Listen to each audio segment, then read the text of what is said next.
Okay, I'm in the pen today with this young horse Cooper, and this will be my last video with him because this horse and the other thoroughbred horse have both been sold to a friend of mine in Jeddah, a young lady named Dana.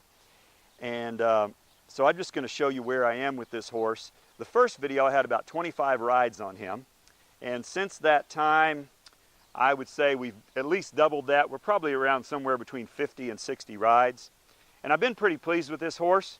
He learns fast and he usually has a pretty good attitude. You can see that I have moved him into a very soft shank bit. It's a 2-to-1, just a little 3/8 snaffle bit with a real mild curb strap on there. Frankly, most horses, and in fact I would even say that I don't think I've ever moved a horse into a shank bit with 60 rides. Normally you're over 100 rides or even 150. But this colt has handled it pretty well. He's a little fussy today because he hasn't been ridden in about a week. But he's handled it pretty well in terms of giving the pressure to that shank bit. He's chomping a little bit. He's doing pretty good. And so I'm pretty pleased with this horse in terms of what he has learned.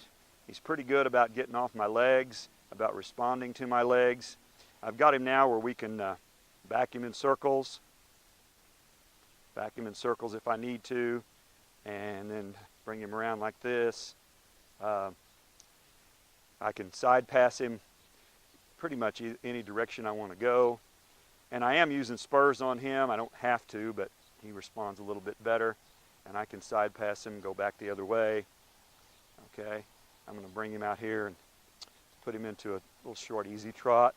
Normally I can ride him pretty loose on a loose rein like this, and he'll neck rein pretty good. As you can see, he'll come around pretty nice, just the neck rein.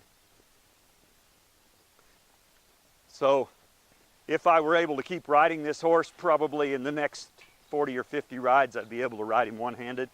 We're not there yet, but he's coming along pretty good. So I should be able to stop him here. He just stops off my legs. Come back, roll him around this way.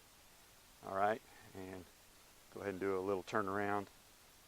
Turn around. I say we're going to do a turnaround. There we go. Worked on the turnaround. I've been working more on correctness than speed, and he's pretty correct. He did Coke bottle on me just a little there, not too bad. And then let's put him into a canter. Really like the canter on this colt. He's not really responding like I wanted to. There we go. He's just got the nicest, smoothest little canter. Comes around really nice. Come on, there we go.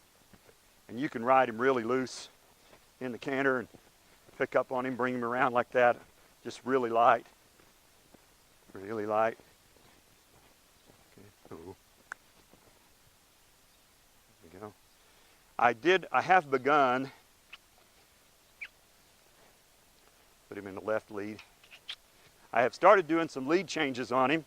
And you see right there, he just picked up the wrong lead. He likes his right-hand lead, but he doesn't like the left-hand lead. So when I get him into the left lead, I can get him into it here. There we go. He'll change left to right pretty easy, but he doesn't like to change right to left. Okay, so let's see if we can do this. There we go. So that's just where we are with him. Let's stop him. Ooh. If I had him in the U.S., I could put some slide plates on him and we'd start getting a pretty nice little stop. But they obviously haven't heard of anything like that here. Okay, bring him around here. And so for a horse with 50 or 60 rides, I'm pretty pleased with where he is. He's real light. You know, I can just bring him around with a pretty light touch. And I can't complain about that at all. I'm going to try something here. I've actually not done this. So we'll see how it works. But I should be able to ride him with just a neck rein here, neck rope. All right, we'll find out.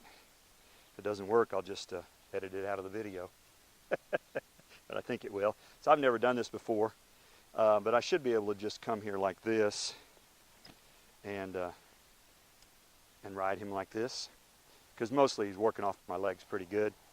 So I should be able to bring him around here. He's working off my legs. Okay. Let's turn this way. And this way. Yeah. All right, turned out okay. You never know till the first time you try it. Stop him. Back him up. Back up. Yeah, back him up. Okay. So that's the beginning for those of you who want to ride bridleless. That's kind of the first stage of it, but the horse has to be working off your legs pretty good before you can do that or even think about doing it. See if we can move the hindquarters here. Move the hindquarters over like that. Okay, yeah, I'm pleased with that. So, you know, with a horse 50 or 60 rides, I'm really pleased with this little guy. I like him. I think Danah's going to like him a lot. He's kind of horse. He likes people. He likes people.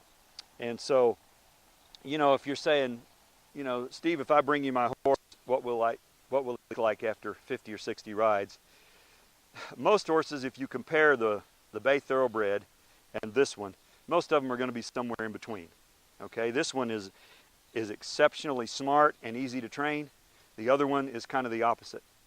So most horses at 50 or 60 rides are going to be somewhere in between those two. But you know what? If you're a horse trainer, and I like to on some days think that I am, you just have to like them all. And I do. I like the Thoroughbred and I like this horse, but they're different. They have different ways of doing things, different attitudes. They learn different abilities. And I'm just pretty pleased with this one. So there you go.